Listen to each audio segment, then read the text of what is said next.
Hi there, welcome to the channel and welcome back if you're a return viewer. You're watching the Christchurch Review of Books and I'm Cory.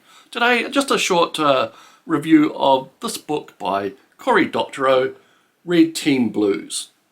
Now, I was part of the Kickstarter effort to bring the audio version of this book to life, and as a part of the fundraising prize, basically, I got an ebook of Red Team Blues.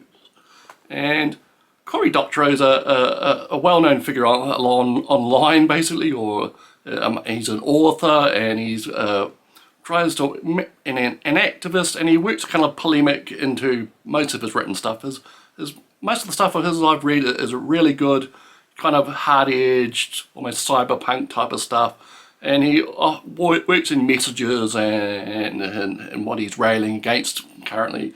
He's always for things like fair copyright, anti-fraud, and he has this term now, enshittification, for large companies which have got worse and worse as time gone on as they become more like monopolies. Now, Red Team Blues is a thriller. It is the story basically of the last case of a forensic accountant called Marty Hench. Now, Hench in this book is 67 years old, and he's living a kind of nomadic lifestyle crossing the United States in a converted tour bus, and he calls it the unsalted hash, which is a bit of a cryptography term. And in the book, he basically comes in touch with one of his old friends called Danny Laser, who is a kind of bit of a tech entrepreneur. And Danny Laser needs Marty's help because he's lost some very important crypto keys for something he probably shouldn't have been involved in the first place. He's involved in keys to the hardware part of people's phones or devices, whatever, where cryptographic processes take place, and they're even more secure than it in pure software. And these keys have been stolen. It seems to be an inside job.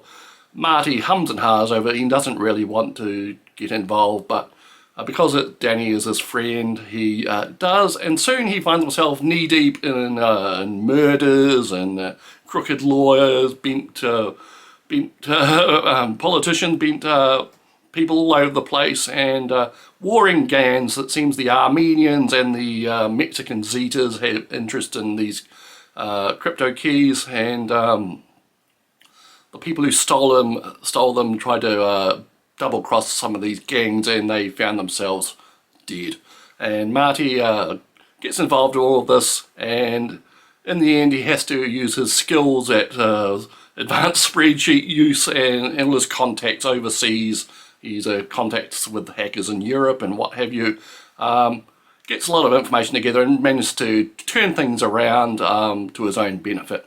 Now, that's kind of like the broad story, probably not giving anything too much away by telling you what happens in the end.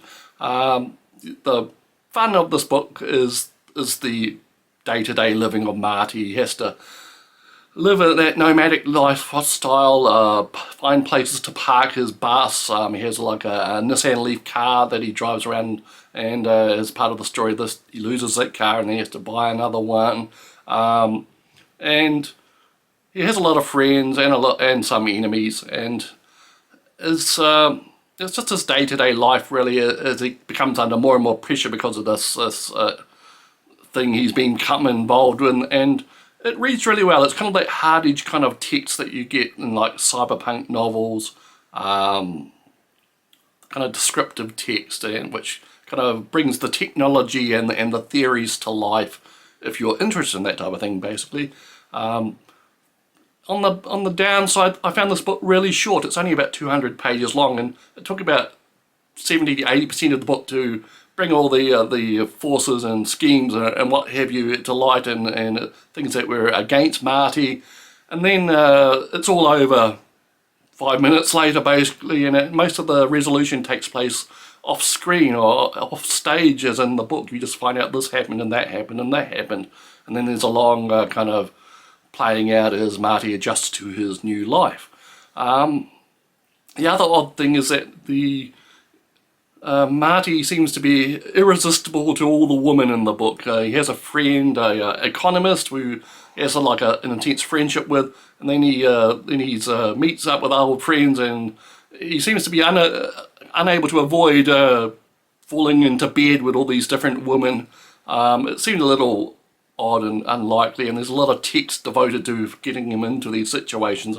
Maybe it's a part of a author's wish fulfillment thing. I found it a little unnecessary, and didn't really work with the book. It didn't really have any good reasons to happen for most of these accounts. It's just part of Marty's life, which apparently is so nice, so good, so attractive that, you know, every woman gets weak at the knees when he talks to them, basically.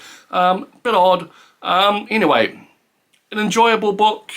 I would recommend you read it, and read anything by Cory Doctorow, really. He's got his eye on the ball usually when it comes to electronic stuff and the internet and what have you. So that is Red Team Blues by Cory Doctorow.